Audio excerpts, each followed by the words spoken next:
یاری واہ واہ، یہ چاند ہوتے ہوئے تارے بہا رہا ہے آنسو، تاروں کی طرح آنسو لٹا رہا ہے۔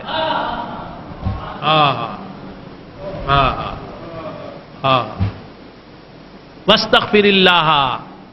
کیا سمجھ میں آیا کیا بات سمجھ میں آئی دوستو؟ آئے ہائے ہائے، مشیت نے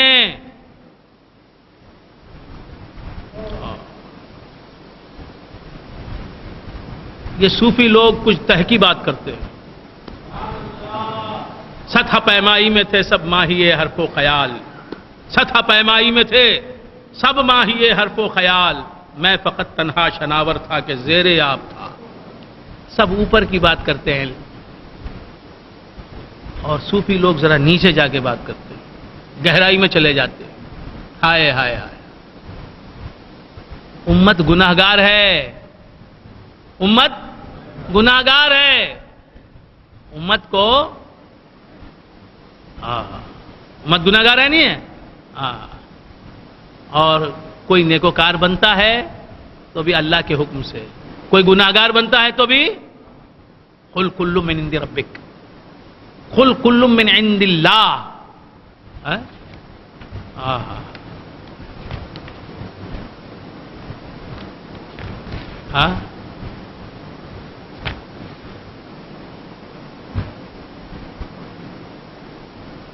قل کل من عند اللہ، قل ہمارا شر بھی اللہ کا پیدا کردہ ہوا، ہمارا خیر بھی اللہ کا پیدا کردہ۔ کیا سمجھ میں آ رہی دوستو؟ امت گناہگار بنی ہے، کیا حکمتیں ہیں مشیت کی اس میں؟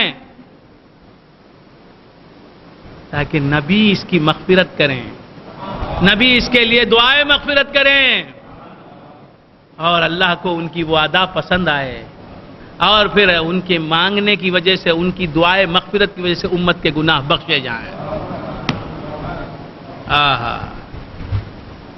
کچھ سمجھ میں آئی بات؟ نہیں سمجھ میں آئی؟ واستغفر اللہ، اور اللہ سے آپ مغفرت طلب کریں اپنی امت کے لیے۔ ان اللہ کان غفور الرحیم، یقیناً اللہ تبارک و تعالیٰ بہت مغفرت کرنے والا اور بہت رحم کرنے والا ہے۔ اللہ کی مغفرت ہے کیوں؟ مصطفیٰ آپ مغفرت تو مانگ کے دیکھیے، اللہ کے پاس بہت مغفرت ہے۔ اے حبیب تم مانگتے چلے جاؤ، ہم بخشتے چلے جائیں گے، کیسا بڑا گناہگار بھی کیوں نہ ہو ہم بخشتے چلے جائیں گے۔ واستغفر اللہ ان اللہ کان غفور الرحیم۔ حضور کا وصال ہو گیا، میرے آقا جناب محمد رسول اللہ صلی اللہ تعالی علیہ وآلہ وآصحابہ وسلم کا وصال ہو گیا۔ سرکار دو عالم صلی اللہ تعالی علیہ وآلہ وآصحابہ وسلم کی نماز جنازہ بھی پڑھی گئی۔ پھر اس کے بعد سرکار دو عالم صلی اللہ علیہ وآلہ وآصحابہ وسلم کو اس میں بھی رکھ دیا گیا، قبر شریف میں بھی رکھ دیا گیا۔ پھر اس کے بعد جو ہے تدفین کا عمل مکمل ہو گیا، سرکار دو عالم صلی اللہ علیہ وسلم کا دفن اقدس بھی ہو گیا۔ اس کے بعد لوگ لوٹنے لگے تو ایک صحابی آئے، آگے کہا کہ میری انگوٹھی جو ہے قبر شریف میں رہ گئی ہے، میری انگوٹھی قبر شریف میں رہ گئی، ایک انگوٹھی قبر شریف میں رہ گئی ہے۔ اس کے لیے شریعت اسلامیہ یہ کہتی ہے کہ مال ہے اس کا تو قبر کو کھول کر دے دینا چاہیے۔ کسی کی انگوٹھی قبر میں گر گئی اور قبر کو بند کر دیا گیا تو اب حکم یہ ہے کہ قبر کو کھول کر وہ انگوٹھی نکال کر انگوٹھی کے مالک کو دے دینا چاہیے، یا کوئی اور چیز بھی جو ملکیت رکھتی ہے، مال متقوم ہو تو اسے نکال کے جو ہے مالک کو اسے پہنچا دینا چاہیے۔ آپ سمجھ رہے ہیں دوستو؟ تو کیا عرض کر رہا تھا؟ ایک صحابی کی انگوٹھی رہ گئی، کہاں رہ گئی؟ قبر شریف میں، حضور کی قبر پاک میں رہ گئی۔ اب اس صحابی نے کہا کہ میری انگوٹھی قبر انور میں رہ گئی، تو ان کو اجازت دے دی گئی، انہوں نے قبر کھولی، قبر انور کو کھولا، پھر جہاں انگوٹھی تھی اس انگوٹھی کو لیا۔ یہ سب بہانے تھے،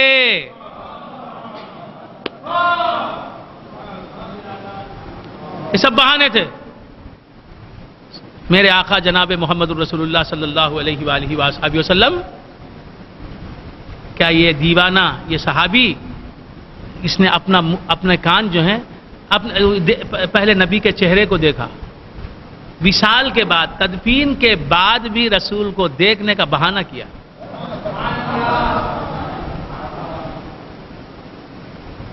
اور پھر کیا عرض کر رہا تھا، بھول گیا آپ حضرات؟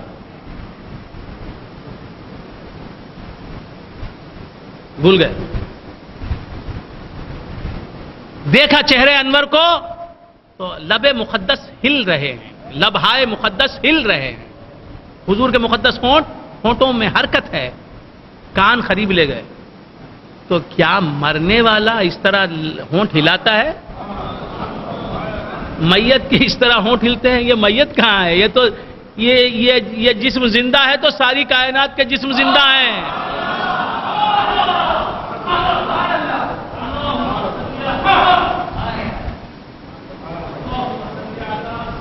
لب ہل رہے ہیں. صحابی کو کوئی تعجب نہیں. کیوں؟ مانتا ہے صحابی کہ علی الانبیاء واحیاء فی قبورہم یصلون. میں زندہ ہوں تو میرا نبی کس طرح مر سکتا ہے؟ تو کیا عرض کر رہا تھا آپ حضرات؟ بھول گئے جی؟ ہونٹ ہل رہے، ہونٹ ہل رہے. کان قریب لے گئے، آواز آ رہی ہے، ربی حبلی امتی، ربی حبلی امتی، ربی حبلی امتی. اے میرے پروردگار مجھے میری امت دے دے. حبلی امتی کا مطلب کیا؟ مجھے میری امت دے دے. کون مانگ رہے ہیں؟ رسول مانگ رہے ہیں. تو امت کو اچھی سی اچھی حالت میں دے گا اللہ تبارک و تعالیٰ. مجھے دے دے میری امت کو. تو رسول کچھ نہ مانگنے والے رسول امت کو مانگ رہے ہیں. دیکھو تم امتیو تمہارا مقام کیا ہے. واستغفر اللہ ان اللہ کان غفورا رحیما ولا تجادل عن الذین یختانون انفسهم.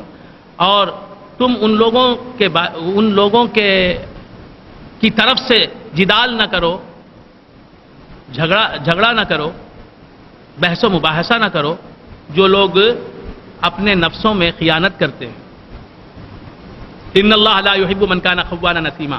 یقیناً اللہ تبارک و تعالی محبوب نہیں رکھتا اس شخص کو جو زیادہ خائن ہوتا ہے، خیانت کرنے والا ہوتا ہے، اور اثیم اور گناہگار ہوتا ہے.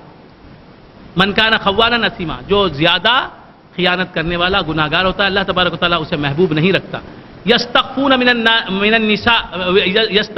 الناس، یہ لوگ چھپاتے ہیں اپنے دل کی حالت کو اور خود چھپتے ہیں کس سے؟ لوگوں سے. ولا یستخفون من اللہ، یہ اللہ سے نہیں چھپ سکتے، اپنی حالت کو چھپا نہیں سکتے. منافقین، اللہ تو منافقین سے واقف ہے، ہیپوکریٹ سے واقف ہے. یستخفون من الناس ولا یستخفون من اللہ وہو معہم، وہ ان کے ساتھ رہتا ہے. منافقین کے ساتھ اللہ رہتا ہے تو مومنین کے ساتھ کون ہے؟ وہو معہم اذ یبیتون ما لا یرضی من القول. جب راتوں میں یہ منافقین، ہیپوکریٹس جا کے آپس میں ایسی باتیں کرتے ہیں جو مسلمان پسند نہیں کرتے، اللہ پسند نہیں کرتا، مسلمانوں کے خلاف میں، خدا کے خلاف میں، رسول اللہ کے خلاف میں باتیں کرتے ہیں. وَكَانَ اللَّهُ بِمَا يَعْمَلُونَ مُحِيطًا، اور اللہ تبارک و تعالیٰ ان کے اعمال کو محیط ہے. ہاں انتم ہؤلاء جادلتم عنہم فی الحیات الدنیا، تم ہی تو وہ لوگ ہو جنہوں نے، اے مسلمانوں، جن کے بارے میں تم ہی تو وہ لوگ ہو جو ان منافقین کے بارے میں جھگڑتے رہے فی الحیات الدنیا، دنیا کی زندگی میں. فمن یجادل اللہ عنہم یوم القیامہ، منافقین کی پشت پناہی کرتے رہے تم، لیکن قیامت کے دن تم ان کی موافقت کہاں کر سکو گے؟ ان کی حمایت و نصرت کہاں کر سکو گے؟ وہاں کوئی مسلمان کسی منافق کی حمایت نہیں کر سکتا. یہاں کوئی مسلمان جو ہے رشتہ داری وغیرہ کی وجہ سے کسی منافق کی مدد کرنا چاہے گا، وہاں تو مدد ہے تو صرف اہل سنت و جماعت کے لیے، وہاں مدد ہے تو شفاعتی لأہل الکبائر من امتی. میرے آقا کیا فرماتے ہیں؟ میری شفاعت میری امت کے بڑے بڑے گناہ کرنے والوں کے لیے ہے. سن لو اچھی طرح، یہ حضور کی حدیث ہے. کہاں ہے پوچھا تو 100 سال بتاؤں گا کتابہ.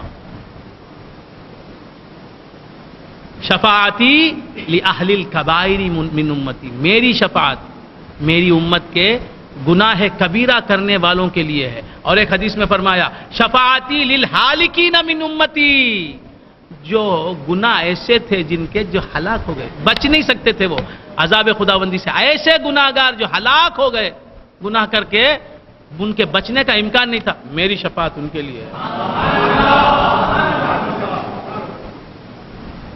تو فخر ہوا آدم کے لیے، تو رحمت ہے عالم کے لیے، تخلیق ہوا تو کرم کے لیے، میرے حضور رحمت کے لیے کرم کے لیے ہیں، بس اپنے لیے نہیں، ساری کائنات کے لیے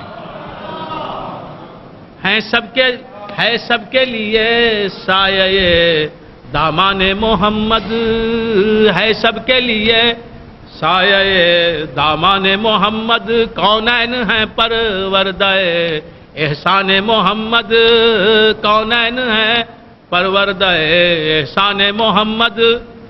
بات سمجھ میں ہے؟ شفاعتی لأہل الکبائر من امتی، یہ بول رہے گا تو بولتا نہیں مولوی، کیا کہ انہیں اس کا گنے گئی ہے، اس کی دولت انہیں دے ڈالے جیسا، گناہگار بخشے گئے تو اس کا کیا ہوتا ہے؟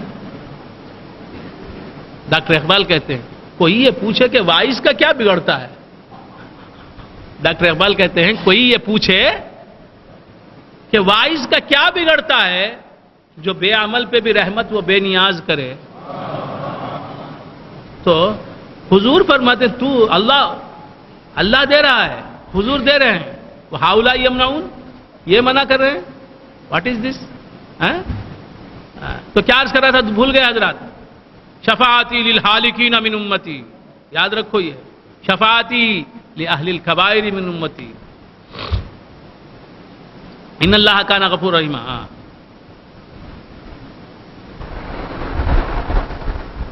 فمن یجادل اللہ عنہم یوم القیامہ امن یکون علیہم وکیلا، اللہ کی بارگاہ میں کون آ کر ان کے طرف سے بحث کر کے ان کو چھڑا کے لے جائے گا جہنم سے یوم القیامہ؟ امن یکون علیہم وکیلا، ان کا کون وکیل بنے گا، کارساز بنے گا؟ ومن یعمل سوءا او یظلم نفسہ ثم یستغفر اللہ، پھر مسلمانوں کی طرف آ گئے، ومن یعمل سوءا، جو کوئی برائی کرے، او یظلم نفسہ، یا اپنے آپ پر ظلم کر لے، ثم یستغفر اللہ، پھر اللہ تبارک و تعالیٰ سے مغفرت طلب کرے، یجد اللہ غفورا رحیما، وہ اللہ کو غفور و رحیم پائے گا۔ ومن یکسب اثما فانما یکسبہ علی نفسہ، جو گناہ کمائے گا تو اس کی کمائی کا وبال وہی بھگتے گا، جو گناہ کرے گا اس کی سزا اسی کو ملنے والی ہے، برکت کو نہیں ملے گی، زائد گناہ کرا تو مصطفیٰ صاحب کو کیا سزا ملے گی؟ نہیں۔ ومن یکسب اثما فانما یکسبہ علی نفسہ وکان اللہ علیما حکیما، اور اللہ تبارک و تعالی بہت علم رکھنے والا اور بہت حکمت والا ہے۔ ومن یکسب خطیئۃ او اثما ثم یرمی بہ بریا فقد احتمل بہتانا واثما مبینا، کیا اچھی بات ہے، جو کوئی گناہ کرے، غلطی کرے، خطا کرے،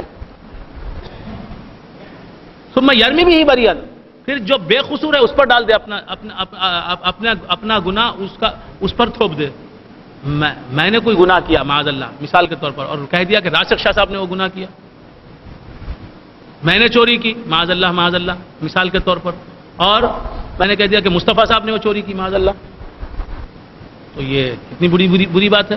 ومن یکسب خطیئۃ او اثما ثم یرمی بہ بریا فقد احتمل بہتانا، اس نے بہت بہتان کسے کہتے ہیں؟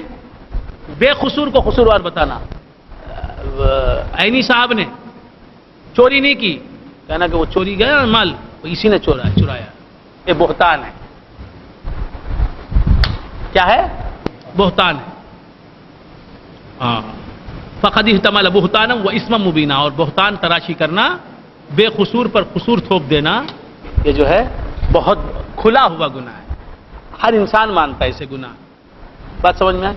ولولا فضل اللہ علیک ورحمتہ، اے مصطفیٰ اگر آپ پر اللہ کا فضل اور اللہ کی رحمت نہ ہوتی، لہمت طائفۃ منہم ان یضلوک، تو ان میں سے ایک جماعت نے یہ ارادہ کر لیا تھا کہ آپ کو بہکا دیں۔ اگر رسول اللہ بہک جائیں معاذ اللہ معاذ اللہ معاذ اللہ معاذ اللہ 1000 بار معاذ اللہ، تو کون ہدایت پر رہ سکتا ہے؟ وہ سرچشمہ ہے ہدایت کا، وہاں نہیں سمجھ میں آئی بات؟ سمندر ہے، پاکی کا سرچشمہ ہے، وہ نجس نہیں ہو سکتا، اس میں کتنی بھی گندگی ڈال دو وہ نجس نہیں ہو سکتا. اسی طرح میرا آقا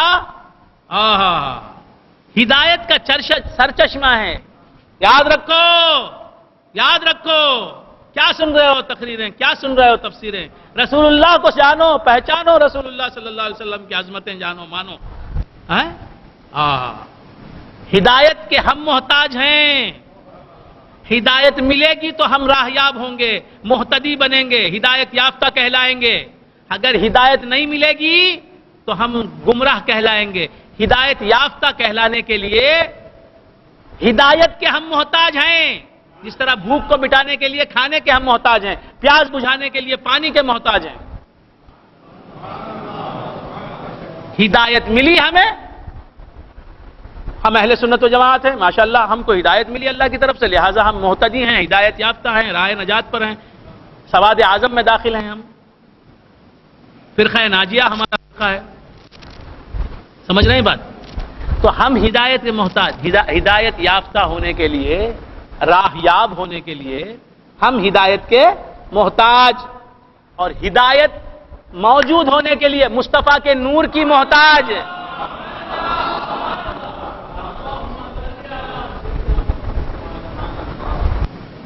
آفتاب ہدایت مصطفیٰ ہیں، ہدایت اس کی کرن کا نام ہے. آفتاب رسالت مدینے میں ہے اور کرن جگمگاتی ہے اجمیر میں.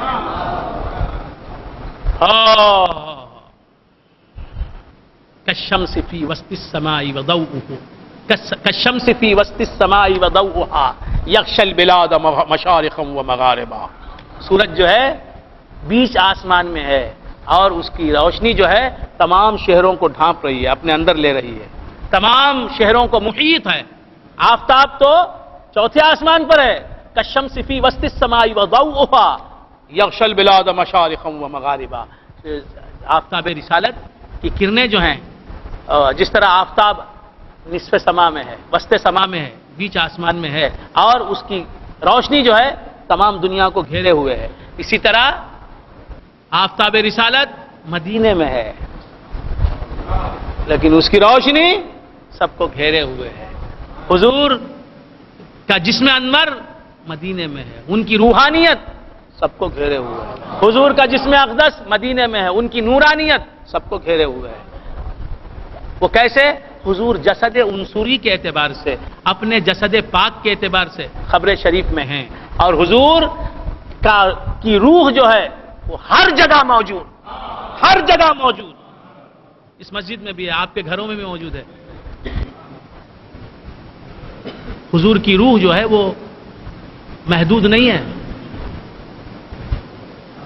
بات سمجھ میں آ رہی؟ اور حضور کا نور جو ہے وہ ہر جگہ موجود ہے. سرکار دو عالم صلی اللہ تعالی علیہ وآلہ وآصحابہ وسلم کا نور وہ ہر جگہ ہے. اس نور سے خالی کوئی جگہ نہیں. وہ کوہ طور ہو یا سرزمین دل بیدم، وہ کوہ طور ہو یا سرزمین دل بیدم، جمال یار سے خالی کوئی دیار نہیں. جمال یار سے، اسی لیے حکم ہے کہ جب بھی آپ اپنے گھر میں داخل ہوں، ایسے گھر میں جو غیر مسکونہ ہے، بند پڑا ہے گھر، جب داخل ہوں تو حضور پر سلام بھیجیں. آپ کا ایک گھر ہے، بند ہے، جب جا کے چابی سے اس گھر کو کھولیں اور داخل ہوں تو کیا کریں؟ حضور پر سلام بھیجیں. کیوں؟ لِأَنَّ رُوحَهُ عَلَيْهِ السَّلَامُ حَاضِرَةٌ فِي بُيُوتِ أَهْلِ الْإِسْلَامِ. علماء فرماتے ہیں کہ حضور کی روح شریف جو ہے وہ تمام اہل اسلام کے گھروں میں، خواہ وہ گھر آباد رہیں یا غیر آباد رہیں، حضور کی روح وہاں موجود ہے. ہر جگہ موجود ہے. سرکار کی روح ہر جگہ موجود ہے. سرکار کا نور ہر جگہ موجود ہے. اپڑی دا سمجھ میں آئے؟ ان کی روح کہیں ہے کہیں نہیں، ایسا نہیں ہے. ہاں، ان کا جسم اقدس مدینہ منورہ میں قبر شریف کے اندر ہے، اور اس جسم میں بھی یہ طاقت ہے کہ ایک آن کے اندر ساری دنیا کا چکر لگا لے، گشت کر لے.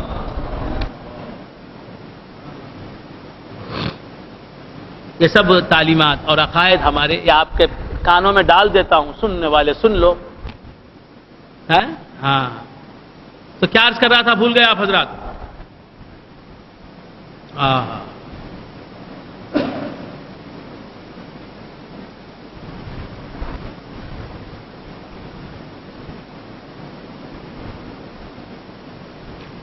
وَلَوْلَا فَضْلُ اللَّهِ عَلَيْكَ وَرَحْمَتُهُ لَهَمَّتْ طَائِفَةٌ مِّنْهُمْ أَن يُضِلُّوكَ. تو حضور جو ہیں ہدایت جو ہے وہ حضور سے نکلتی ہے. ہم کو ہدایت کی ضرورت، ہدایت کو حضور کی ضرورت، پیاسے کو پانی کی ضرورت، پانی کو کنویں کی ضرورت، کنویں سے نکل رہا ہے وہ پانی. بات سمجھ میں آ رہی؟ اسی طرح ہدایت حضور سے نکل رہی ہے. حضور کیسے گمراہ ہو سکتے ہیں؟ ہو ہی نہیں سکتے. وجہ کا دالم فہدا کا ترجمہ کرتا ہے کہ آپ کو اس نے گمراہ پایا، ہدایت دی، اپنے جلووں میں گم پایا. وَلَوْلَا فَضْلُ اللَّهِ عَلَيْكَ وَرَحْمَتُهُ لَهَمَّتْ طَائِفَةٌ مِّنْهُمْ أَن يُضِلُّوكَ وَمَا يُضِلُّونَ إِلَّا أَنفُسَهُمْ. وہ تو اپنے آپ کو گمراہ کر رہے ہیں. وَمَا يَضُرُّونَكَ مِنْ شَيْءٍ. آپ کو تو وہ نقصان نہیں پہنچا سکتے. وَأَنزَلَ اللَّهُ عَلَيْكَ الْكِتَابَ. اور اللہ تبارک و تعالیٰ نے آپ پر کتاب اتاری. وَالْحِکْمَةَ، اور حکمت. وَعَلَّمَكَ مَا لَمْ تَكُنْ تَعْلَمْ. مصطفیٰ جو کچھ بھی تم نہیں جانتے تھے وہ سب علم تمہیں دے دیا. یا اس میں معلوم ہوا کہ حضور کو علم غیب ہے. وَكَانَ فَضْلُ اللَّهِ عَلَيْكَ عَظِيمًا. اور اللہ تبارک و تعالیٰ کا آپ پر بہت بڑا فضل ہوا. کیا مطلب؟ جو کچھ بھی علم دیا وہ سب چیزیں بھی آپ کو دے دی. جتنی چیزوں کا آپ کو علم ہے وہ سب چیزیں آپ کی. اللہ کا آپ کو علم ہے، اللہ آپ کا. اللہ کی مخلوق کا آپ کو علم ہے، اللہ کی مخلوق آپ کی. یہ اللہ کا فضل عظیم ہے. 17 رمضان کا دن تھا، آنے والا دن. حضور جو ہے اپنے گھر سے نکلے. سرکار دو عالم صلی اللہ علیہ وسلم اپنے صحابہ کے ساتھ چلے، میدان بدر میں پہنچے. حضور کے لیے عریش بنایا گیا. سرکار وہاں رکے اور پھر جو ہے سرکار دو عالم صلی اللہ علیہ وسلم نے فجر کی نماز پڑھی. پھر اس کے بعد حضور اکرم صلی اللہ علیہ وآلہ وآلہ وسلم میدان جنگ میں آئے. آ کر اپنے صحابہ کو 17 رمضان المبارک کا دن تھا. 17 رمضان المبارک کا دن تھا. روزے کی حالت میں تھے. بات سمجھ میں آ رہے؟ کون روزے کی حالت میں تھے؟ صحابہ کرام رضوان اللہ تعالی علیہم اجمعین اور حضور انور صلی اللہ تعالی علیہ وآلہ وآلہ وسلم.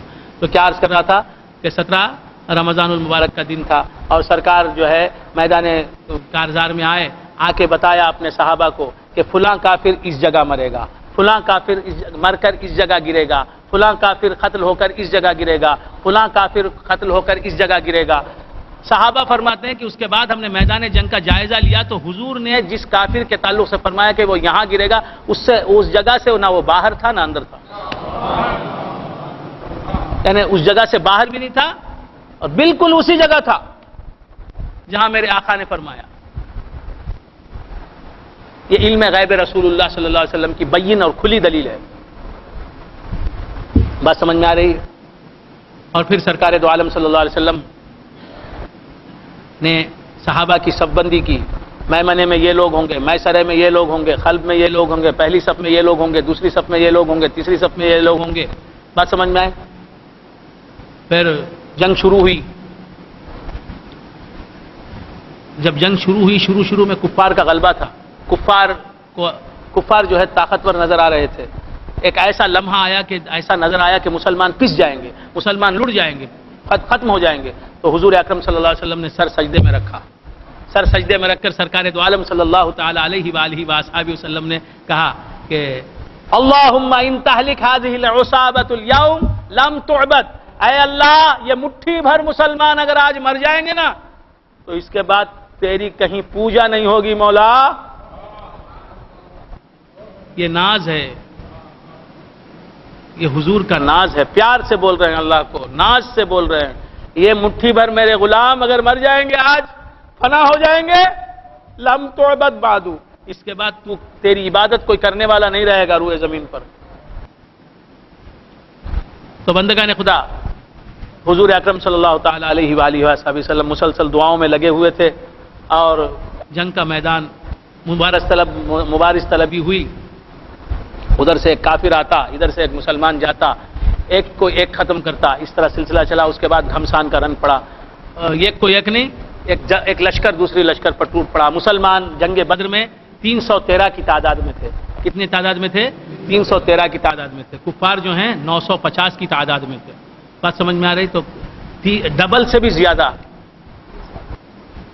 313 950 کتنے ہوئے؟ 3 سے بھی بڑھ کر اللہ اکبر ٹرپل. اکثر جنگیں جو مسلمانوں اور کافروں کے درمیان ہوئی ہیں، اکثر اسلامی تاریخ اٹھا کے پڑھیں آپ، اسلامی تاریخ اٹھا کر پڑھیں، اکثر تاریخ اسلام کی جنگیں حضور کا دور ہے، حضور کے بعد کا صحابہ کا دور ہے. اکثر صحابہ سرکار کا زمانہ، صحابہ کا زمانہ اور تابعین کا زمانہ وغیرہ، حضور اور صحابہ کے زمانے میں جو جنگیں ہوئی ان کے لیے تو یقینی بات ہے کہ اکثر میں سامنے والا ڈبل سے زیادہ تعداد میں رہا اور مسلمان کم تعداد میں رہ کے جیتے ہیں. تو خیر کیا عرض کرا تھا؟ خالد بن ولید نے شام کو فتح کیا، شام سیریا کو فتح کیا، 60 آدمیوں کو لے کر 60,000 آدمیوں کو قتل کر دیا.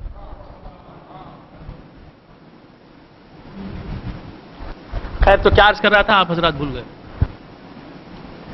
جنگ شروع ہو گئی، جنگ شروع ہو گئی مسلمان اور کافروں کے درمیان. اور اس کے بعد جو ہے ایک ایسا مرحلہ آیا 17 رمضان کی تاریخ ہے، پہلا معرکہ ہے اسلام اور کفر کا، پہلی جنگ ہے. تو ایک ایسا لمحہ آیا کہ مسلمان جو ہیں وہ تھک سے گئے تھے، مسلمان تھک سے گئے، کافروں کے حوصلے بڑے ہوئے تھے، کافروں کی ہمتیں بڑی ہوئی تھیں.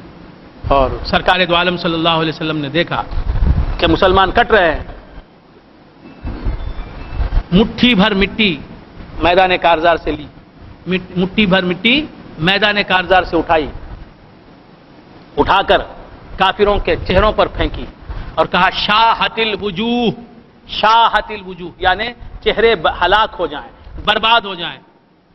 ایک تو رسول اللہ کی زبان سے لفظ نکلے اور پھر ہاتھ سے مٹی، جو مٹی گئی ہر کافر کی آنکھوں میں گر گئی.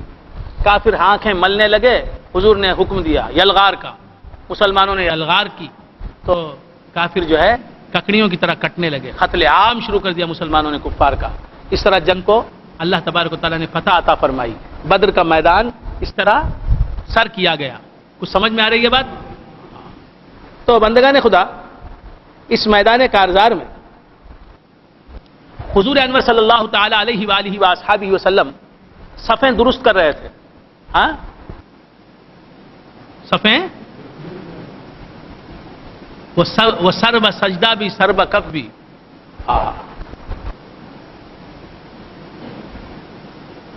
سرکار دو عالم صلی اللہ تعالی علیہ وآلہ وآصحابہ وسلم جنگ شروع ہونے سے پہلے کے ایک واقعے کی طرف اشارہ کر رہا ہوں. ابھی جنگ شروع نہیں ہوئی، حضور مسلمانوں کو صفوں میں تبدیل کر رہے تھے. پہلی صف میں اتنے لوگ آئیں گے، دوسری صف میں، یہ صف جنگ کی صف ہے، نماز کی صف نہیں.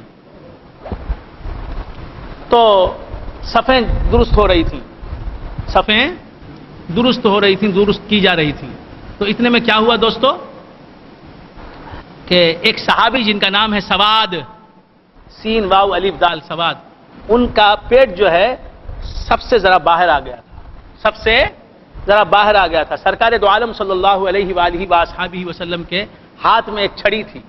حضور اکرم صلی اللہ تعالی علیہ وآلہ وآصحابہ وسلم کے دست مبارک میں، دست اقدس میں ایک چھڑی تھی. حضور نے وہ چھڑی مار کے کہا کہ استوی یا سواد، اے سواد سیدھے کھڑو، پیٹ تمہارا باہر نکل گیا ہے.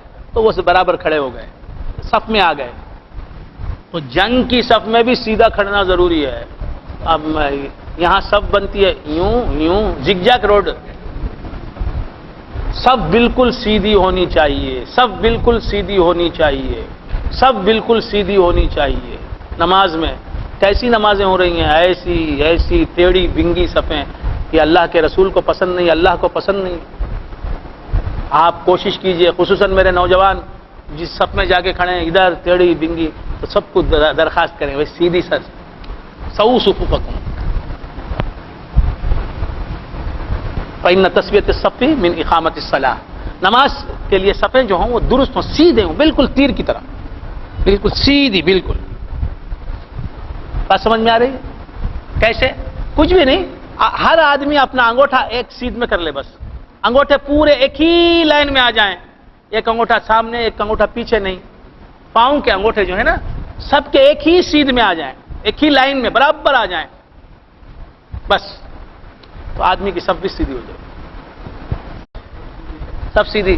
اب اس کے بعد حضور اکرم صلی اللہ علیہ وسلم نے فرمایا اگر میری طرف سے، صفیں سیدھی کرنے کے بعد کہا کہ اگر میری طرف سے کسی پر ظلم اور زیادتی ہوئی ہے تو میں اسے اجازت دیتا ہوں کہ وہ بدلہ لے لے، میرے ظلم پہنچانے، میرے ظلم کرنے کا، میری زیادتی کا مجھ سے بدلہ لے لے۔ میری طرف سے اگر زیادتی ہوئی ہے کسی پر، ظلم کا لفظ تو نہیں، زیادتی ہوئی ہے تو بدلہ لے لے۔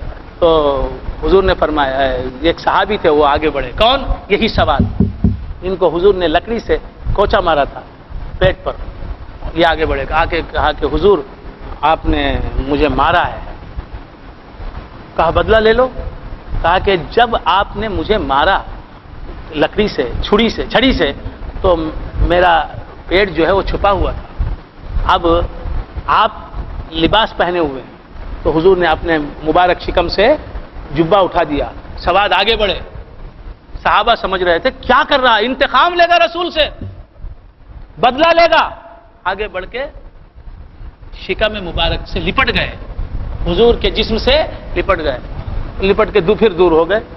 حضور نے فرمایا یہ کیا کیا سواد تم نے؟ کہا یا رسول اللہ جنگ کا موقع ہے، مجھے کیا معلوم کہ میں غازی بنوں گا یا شہید بنوں گا، ممکن ہے کہ میں یہیں شہید ہو جاؤں، گھر تک نہ جا سکوں، تو اگر میں یہیں شہید ہو گیا تو حضور مجھے میری نیکیوں پر زعم نہیں ہے، میری نیکیوں پر میری نظر نہیں ہے، بس اتنا چاہتا ہوں میں کہ آخری وقت میرا جسم آپ کے جسم سے لگ جائے تو یہ کام ہی میرے لیے باعث نجات بن جائے، اس لیے میں نے اپنے جسم کو آپ کے جسم سے لگایا۔ تو بندگان خدا، یہ اس طرح کے صحابہ اپنے عمل پر نازا نہیں رہتے تھے، نبی کی صحبت اور معیت اور ان کے جسم سے فائدہ اٹھاتے تھے، ان کے جسم پاک کو آثار سمجھتے تھے، تبرک سمجھتے تھے۔ بات سمجھ میں آئی؟ تو بندگان خدا، اس طرح جنگ جو ہے وہ یہ کیا ہو گئی، بھول گئے آپ حضرات، فتح میں بدل گئی، اور 313 اصحاب نے جنگ لڑی، ان میں 14 آدمیوں کی شہادت ہوئی، اور 313 جو صحابی ہیں وہ کیا ہیں؟ وہ بدری صحابی ہیں، وہ اصحاب بدر ہیں، ان کا بہت بڑا مقام ہے 313 کا۔